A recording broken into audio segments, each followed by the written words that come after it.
ये बात सही है कि कैकेयी की सुंदरता से मोहित होकर के राजा दशरथ ने कैकेयी से शादी की है। ये बात भी सही है। अब यहाँ पर ये दशरथ का शाब्दिक व्याख्या है। कई लोग कहते हैं इस बात को कि आप दशरथ की जो व्याख्या करते हैं शाब्दिक व्याख्या है, लेकिन ये बात भी एक तरह से सही है। हम कहते हैं कि हम नमक छोड़ दिए, हम चीनी छोड़ दिए और 24 घंटे नमक का चिंतन कर रहे हैं मन से, तो छूटा। सो बताइए, गीता में भगवान कहते हैं ना, मन से जो भोग विलास का संयम नहीं करता है, तन से भले कर ले कि हमने ये छोड़ दिया, हमने वो छोड़ दिया, तो उसका कोई अर्थ नहीं है। कहने का अर्थ है कि कर्मेंद्रिय और ज्ञानेंद्रियों का पर संयम एक साथ होना चाहिए, यानी 10 इंद्रियों पर संयम एक साथ होना चाहिए, ये बात है। लेकिन कई लोग कहते हैं कि दशरथ 3 शादी क्यों किए। अब देखिए, उस काल की बात करेंगे ना, उस समय एक और बात है, राजाओं में बहुपत्नी प्रथा थी। जब 16,108 रानियां कृष्ण के लिए कहा जाता है, और एक तरफ कृष्ण को योगी भी कहा जाता है, योगेश्वर कृष्ण कहा जाता है। उस समय वैवाहिक संबंध का कारण इसलिए नहीं था कि शारीरिक सुख की जरूरत थी। संबंध राजनीतिक कारणों से होते थे कि अगर शादी हुई तो उस राज्य का बड़ा राजा संरक्षण करेगा, वो राज्य सुरक्षित रहेगा। तो सेल्यूकस की शादी हेलेना का मालूम है ना, चाणक्य ने विवाह कराया था। क्यों कराया था सेल्यूकस से, आप सभी जानते हैं। राजनीतिक कारण था, वो शारीरिक कारण नहीं था। राजा विलासी या कामुक नहीं था, ऐसा नहीं है। कैकेयी के बारे में भी हमने कहा तो कैकेयी प्रदेश अयोध्या के सामने छोटा था। कैकेयी प्रदेश सुरक्षित रहे, कैकेयी प्रदेश की बेटी थी इसलिए कैकेयी नाम था, तो राजा दशरथ की शादी हुई। ये भी कारण हो सकता है। इसलिए दशरथ का संयम पर उंगली नहीं उठाया जा सकता, प्रश्न नहीं लगाया जा सकता। तो राजनीतिक कारण ज्यादा होते थे, शारीरिक कारण नगण्य होते। कुछ राजा ऐसा नहीं भी करते थे, ये भी है। राजा विक्रमादित्य ने एक ही शादी की थी। भगवान श्री राम ही उदाहरण, उन्होंने भी एक ही शादी की थी। राजनीतिक कारणों में जैसा मित्रता के लिए शादी की आवश्यकता, ये भी कहा जाए नहीं है, अनिवार्य नहीं है। तो राम को या विक्रमादित्य को अपने धनुष बाण पर ज्यादा ताकत थी। शकों और ह्यूणों को विक्रमादित्य ने अपने बल से पराजित किया, शादी नहीं की, पर उसको मिलाया।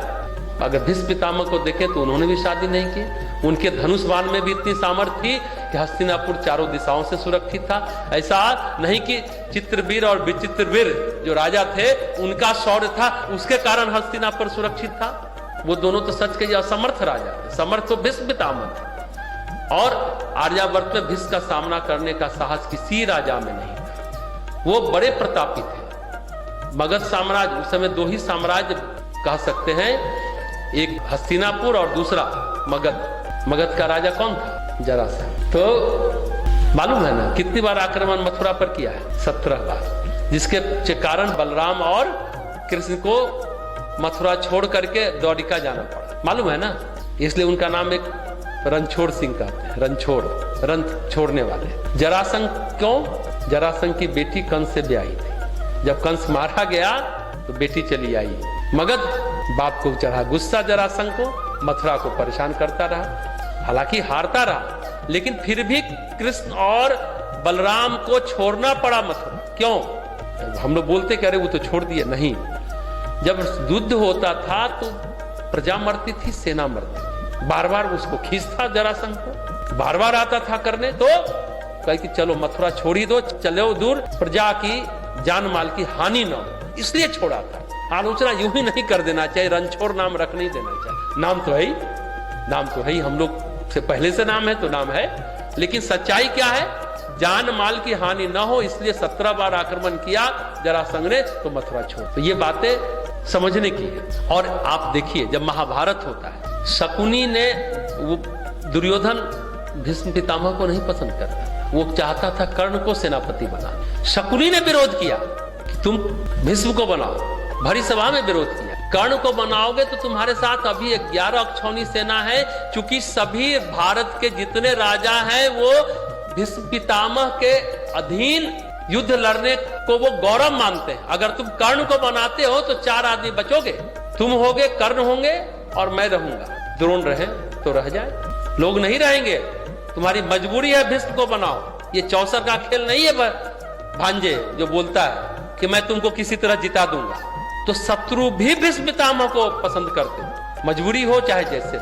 तो उनको अपने धनुष बाण पर भरोसा था, शादी नहीं की। अब द्वारिका में बसा है। द्वारिका का इंजीनियरिंग कैसा है जानते हैं? कहते ना कि गणतंत्र सबसे पहले द्वारिका में आई है। खैर प्राचीन काल है। इस कलयुग में वैशाली को माना जाता है। जनरल नॉलेज का क्वेश्चन है कि लोकतंत्र जो है सबसे पहले गणराज्य, गणों का समूह जो बनता था वो वैशाली था, लेकिन गणों का समूह द्वारिका था। और उसका इंजीनियरिंग आज के सिंगापुर जैसा है। कोई सेना नहीं रहती थी, जैसे सिंगापुर में कोई सेना नहीं है। पत्थर समुद्र में ईटा पत्थर डाल करके, सिंगापुर छोटा सा देश है ना, आर्थिक व्यवस्था के कारण सिंगापुर आज बहुत शक्तिशाली देश माना जाता है, लेकिन सेना नहीं है, लड़ाई करने के लिए कोई वहां नहीं है। उसी तरह द्वारिका भी थी, सेना विहीन थी। आज का सिंगापुर और प्राचीन काल का द्वारिका एक जैसा माना जाएगा। तो ये बातें महत्वपूर्ण है कि राम ने अपने शत्रुओं के भी कर्म का नाश करके उसको उतना ही प्यार किया और उनको भी मुक्ति धाम तक पहुंचाया।